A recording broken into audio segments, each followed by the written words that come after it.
জয় গুরু। পরম প্রেমময় পরম দয়ালের চরণে শত সহস্র কোটি আভূমি প্রণাম জানাই এবং আপনারা প্রত্যেকে আমার রানন্দিত জয় গুরু নেবেন। আজকে আলোচনা করব পরম পিতার চলা বলা করা এমনকি হাসি ক্রোধ কেমন ছিল। পরম পিতার চলা বলা করা হাসি ক্রোধ কেমন ছিল। পরমপিতার চলা বলা করা এমনকি হাসি ক্রোধ সকল অভিব্যক্তি ছিল কল্যাণমূলক। এমনকি তার চরণ স্পর্শে ধূলিকণাও পবিত্র হতো, তার অঙ্গুলি লেহনও ছিল কল্যাণমূলক। তাহলে পরমপিতার চলা বলা করা হাসি ক্রোধ কেমন ছিল না, এই সমস্তই ছিল কল্যাণমূলক। এমনকি তার চরণ স্পর্শে ধূলিকণা পর্যন্ত পবিত্র হতো এবং অঙ্গুলি লেহনও ছিল কল্যাণমূলক। আমরা শুনতে পাই মহাপ্রভু নিত্যানন্দকে যখন জগাই মাধাই কলসির কানা মেরেছিল, তখন প্রচুর রক্তপাত দেখে অসৎ নিরোধে মহাপ্রভু গৌরাঙ্গদেবের হুঙ্কারের কথা। মহাপ্রভু নিত্যানন্দকে যখন জগাই মাধাই কলসির কানা মেরেছিল, তখন যে অনেক রক্তপাত হয়েছিল, সেই অসৎ নিরোধের জন্য মহাপ্রভু গৌরাঙ্গদেবের হুঙ্কারের কথা আমরা শুনতে পাই। এবার লীলাময়ের লীলাতেও দেখা গেছে যেমন ক্রোধের চরম প্রকাশ, আবার তন্মুহূর্তে হাসি, ক্রোধের সঙ্গে সঙ্গে হাসি, এও দেখা গেছে এইবার। আবার সেই হাসিরও নানান সময় নানান রকম প্রকাশ ছিল। সকল অবস্থাতেই মানুষকে নিয়ন্ত্রণ ও কল্যাণের অধিকারী করে তুলবার জন্যই যখন যা প্রয়োজন তাই তিনি ব্যবহার করেছেন। তার মূল উদ্দেশ্য ছিল মানুষকে নিয়ন্ত্রণ এবং কল্যাণের অধিকারী করে তোলা। মানুষকে নিয়ন্ত্রণ করা, কিসের জন্য নিয়ন্ত্রণ করা? যাতে সে কল্যাণের অধিকারী হয়ে উঠতে পারে এবং এই মানুষের কল্যাণের অধিকারী করে মানুষকে করে তোলার জন্যই তার লীলাতে যেমন আমরা ক্রোধের প্রকাশ দেখি, তন্মুহূর্তে হাসিও দেখি। এই ছিল দয়ালের উদ্দেশ্য, যে সকলকেই কল্যাণের অধিকারী করে তোলা। পরম দয়ালের ভয়াল রূপ অসৎ নিরোধে কেমন ছিল সেটি এবার শুনুন। শ্রী শ্রী ঠাকুর নিদারুণ মনোব্যথায় কি ভীষণ রুদ্র রূপ ধারণ করতেন, নিজের ওপরই কঠোরতম শাস্তি দিতেন। তা যারা দেখেছে তাদের হৃৎকম্প উপস্থিত হয়েছে।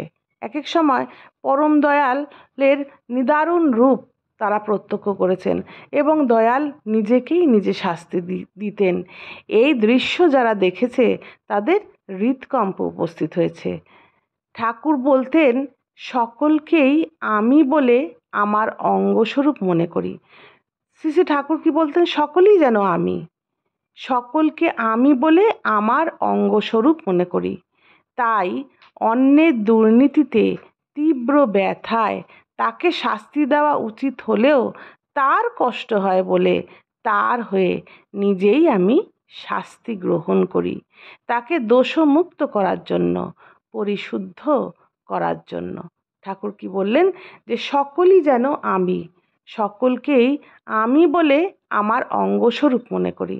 তাই অন্যেরা যখন দুর্নীতি করত, সেই অন্যের দুর্নীতিতে তীব্র ব্যথা তিনি অনুভব করতেন এবং তাকে শাস্তি দেওয়া উচিত হলেও, যে দুর্নীতি করছে তাকে শাস্তি দেওয়া উচিত হলেও তার কষ্ট হবে বলে তার হয়ে শ্রী শ্রী ঠাকুর নিজেই শাস্তি গ্রহণ করতেন। কেন করতেন? তাকে দোষমুক্ত করার জন্য, তার পরিশুদ্ধির জন্য।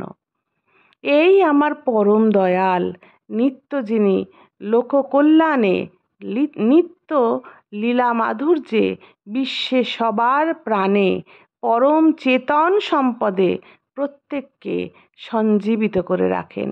দয়াল ছিলেন এই রকমই, অন্যের পরিশুদ্ধির জন্য অন্যের শাস্তি তিনি নিজে গ্রহণ করতেন। এই রকমই ছিল দয়ালের লীলা।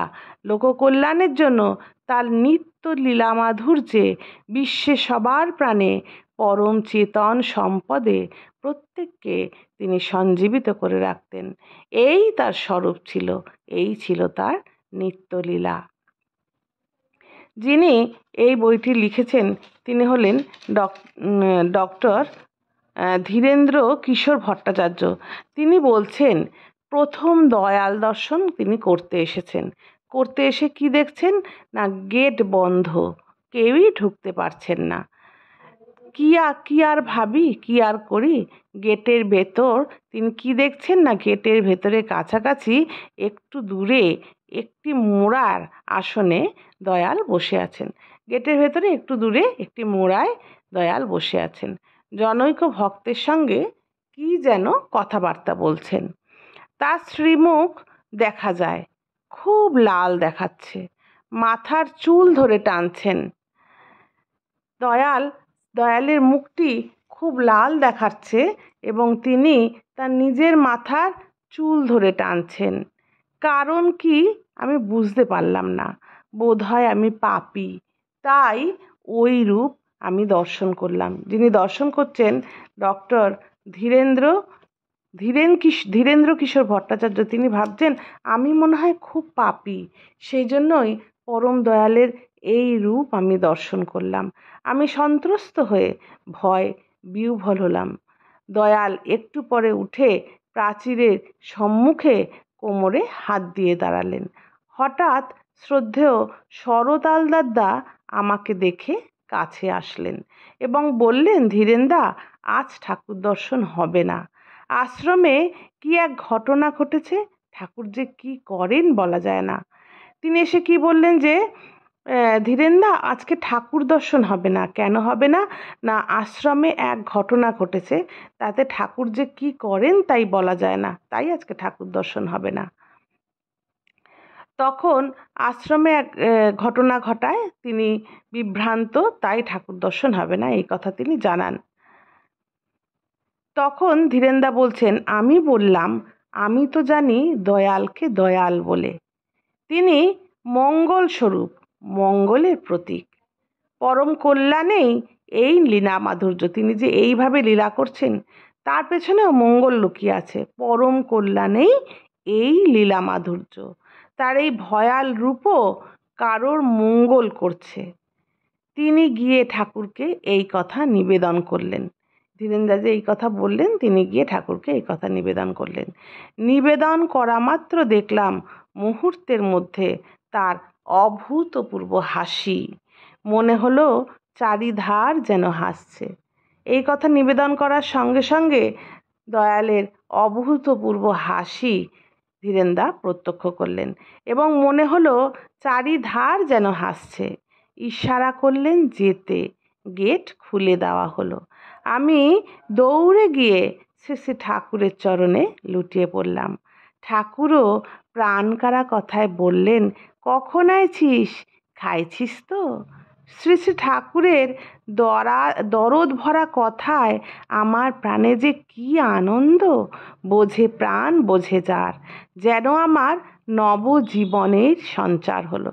এই যে শ্রী ঠাকুরের কাছে গিয়ে তার চরণে তিনি লুটিয়ে পড়লেন, ধীরেনদা লুটিয়ে পড়লেন এবং ঠাকুরও প্রাণকারা কথায় বললেন, কখন আইছিস, খাইছিস তো? শ্রী ঠাকুরের এই দরদ ভরা কথায় আমার প্রাণে, ধীরেনদা বলছেন, আমার প্রাণে যে কি আনন্দ, বোঝে প্রাণ বোঝে যার, যেন আমার নবজীবনের সঞ্চার হলো। দেখলাম ভয়াল রূপ, মুহূর্তের ভিতরে তার হাসি। সেই হাসিতে ভুবন যেন হাসছে। তাই সকলেই তার সকলই ছিল কল্যাণমূলক। তাই তিনি সকলের স্নেহল পিতা, এমনটি যেন আর হয় না। আজ আলোচনা এতটুকুই থাক। সবাই ভালো থাকবেন, সুস্থ থাকবেন। ভালো লাগলে লাইক করে দেবেন এবং শেয়ার করে দেবেন। জয় গুরু। বন্দে পুরুষোত্তমম।